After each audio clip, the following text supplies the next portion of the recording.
Not too long ago from the time of this exact video, I actually made one on the Dell Inspiron 14 2-in-1 2022 edition. And while a great many of you loved that review, some of you said, listen up you fool, what kind of person makes a 2-in-1 review without actually making a standard variation review first?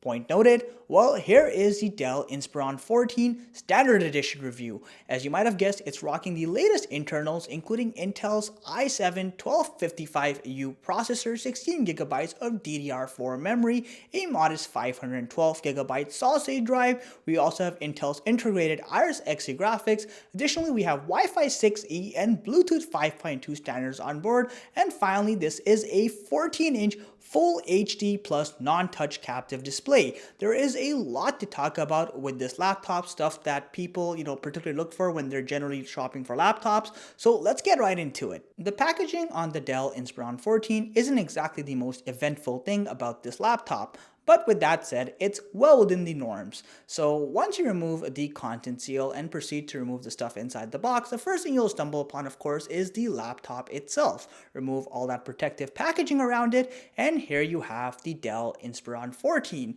But more on that in a quick minute. You also have the inclusion of a 65-watt charging adapter. Unfortunately, these charging bricks literally look the same as they did about 20 years ago. No innovation there. To make matters worse, you still get non-USB-C charging out of the box, so you still have this proprietary pin here. Frankly, it's a little disappointing.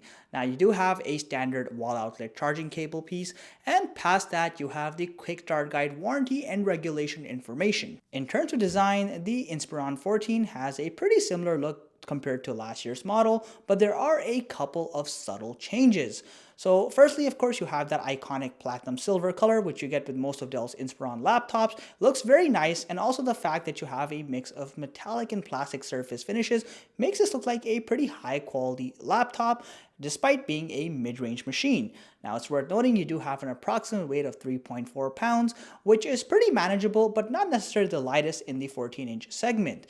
Starting off with the top side of the laptop, you'll notice you have a nice clean metallic surface finish. There's no particular texture over here. I really like it. It's simple, it's to the point. And of course, in the center, you do have that Dell branding with a reflective mirror-like surface. The rear side of this laptop is a little awkward. So you have this plastic lid-like looking thing that goes from one corner of the rear side to the other. It's kind of there to protect the hinge and also create some natural elevation when you unfold the laptop, but it just looks really awkward, and it's something that's definitely new to this year's series of models.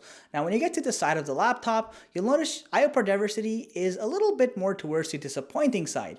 So on one side, you have the DC charging port, you have a rather dated HDMI 1.4 port, you have a USB-A super speed port, and then you have a non-Thunderbolt USB-C port, but it does have power delivery as well as DisplayPort functionality. On the other side, you have the good old headphone jack, one more USB-A super speed port, and thankfully you do have the inclusion of a full-size SD card reader, but overall, as you can see here, IO port standards are definitely a little dated for 2022, particularly for a laptop of this class. Unless you've got absolutely nothing better to do in life, you're going to spend very little time looking at the booty of your laptop, which means it's the least critical part. With that said, you have a standard plastic surface finish over here. You do thankfully have two long air intake vents, so plenty of air going into the laptop. And you'll also notice on either corner you have a speaker grill, indicating this is a bottom firing speaker setup for this laptop. As soon as you unfold this laptop, you immediately gain an appreciation for just how amazing the inner chassis here looks.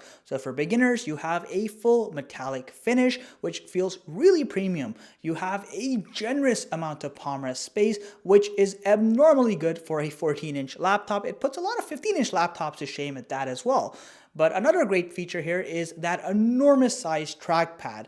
You have a lot of surf real estate here. Now granted, it is a plastic trackpad, so the clicks, while tactile, do have a little bit of flex to them, but it's well within the threshold of acceptability for a laptop of this class. The keyboard on the Inspiron 14 honestly feels like it belongs on a much more expensive laptop. It's that good. For example, you'll notice you have nice modern looking rounded edges for the keycaps, but you have an ample amount of surface area per keycap as well, and the actual keys are very well labeled. You'll also appreciate the fact that typing on here is so good. So you'll notice every keystroke has an ample amount of key travel, but also it feels tactile and nimble in nature at the exact same time, and the actual keycaps don't feel finicky or cheap in the slightest. It's a very high quality experience. I also love the fact that you have a well-lit backlit keyboard, no pun intended. Overall, this is a fantastic keyboard, and add the fact that you do have a built-in fingerprint scanner that doubles as the power button. If I was being nitpicky, the only thing I would say is awkward about this keyboard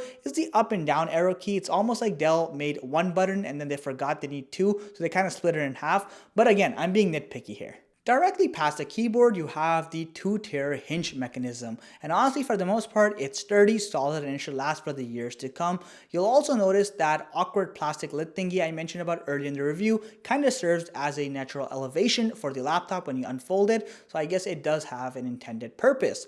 Now as far as display dimensions go, you'll notice right off the bat you have a fairly thin chin at the bottom of the laptop. The actual bezels are also very narrow and more or less in line for 2022 standards, and you have a modestly thin forehead as well. But here's the real good news. In the center of it, you have a full HD webcam. Finally, after years and years of complaining, most PC manufacturers are jumping from the primitive 720p webcam to a more respectable 1080p or Full HD webcam. This is great news for everyone. I truly have mixed feelings about the display on this laptop. So on one side, you have great stuff like a Full HD Plus resolution and a very much appreciated 16:10 aspect ratio. You have a standard 60Hz refresh rate, a great IPS panel with amazing viewing angles, and you also have a matte finish which prevents glare to a good extent.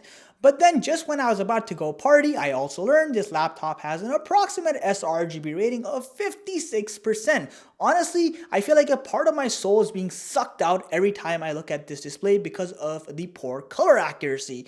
On a more neutral note, of course, we do have a peak brightness of approximately 300 nits, which isn't amazing, but it's not bad either. It'll be more than ample for most indoor settings. However, it is worth noting if you are going to use this in daylight settings or close to a window during peak daylight hours, you may get a moderate amount of glare. Performance on this device is pretty impressive as well, keeping in mind we do have 16GB of memory alongside the higher end i7-1255U chip. Now day-to-day tasks are going to be a total breeze as you'd expect them to, but even more demanding tasks like programming, 3D modeling, or video editing are very much possible on this laptop, and let's say you push it to its limit by doing 4K video editing or rendering for example, it's still a very possible experience. Granted, you might have the occasional frame drop, but still, like I said, it's totally doable with this machine.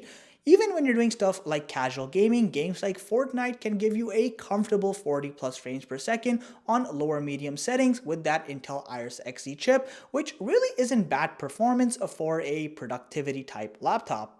In terms of thermals, this is a relatively cool laptop, so under unrealistic peak loads you can hit as much as 44 degrees Celsius, but more realistic sustained heavy loads will yield you around 38 degrees Celsius average surface temperature, which is respectable.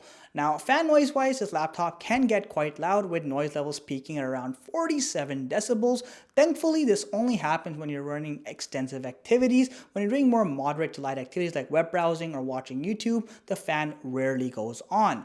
The more concerning part here is the fact that the heat exhaust vents are located directly beneath the screen. I've always mentioned how this can be a potential design flaw because it can have a long-term impact on the health of the LED display itself, so something to keep in mind. You can expect around 7.5 hours of real-world usage on a single charge, which really isn't that impressive. That includes activities like web browsing, watching videos on Netflix, and doing some light photo editing. Now, of course, with that said, your mileage will greatly vary depending on the kind of activities you're doing. Past that, as far as speaker quality goes, this is a pretty impressive laptop. So this small little thing has a nice crisp audio output coming from it. Those speakers are well placed and they produce some pretty healthy sound. Have a quick listen for yourself. I'm changing who I am. I'm making a new plan, rearranging my life, and I won't look back ever again. You ain't see me activated. You better hope that you never see me agitated. I think about my actions, plan them out, evaluated. Starting at $1,000 for the base i5 8GB memory configuration and going up to $1,100 for this higher end i7 configuration, the Inspiron 14 is not a cheap laptop. But in return for this hefty price tag, you get a number of things like high quality performance thanks to that 12th generation i5 or i7 processor, and you also of course get a very high quality exterior build over here that really makes this laptop feel more premium than it actually is. You also have an industry leading keyboard and a decent trackpad, also a high quality webcam to go alongside that. Now, some things that are holding this laptop back include its mediocre display, which could have been so much better if Dell prioritized color accuracy. But you also have other things like an outdated set of I/O ports that seriously need to be updated in 2022, and also the fact that you have lackluster battery life. Now, depending on what you're looking for, some of these might be red flags, but I still do believe overall the Dell Inspiron 14 is a good productivity laptop, and Dell definitely has bought enough changes to keep this laptop competitive in the mid-range market. Let me know what you think of the new 2022 Inspiron 14 and whether or not you would consider buying one. Thank you so much for watching. Make sure you hit that like button and sub to our channel if you enjoyed the content. See you in the next one.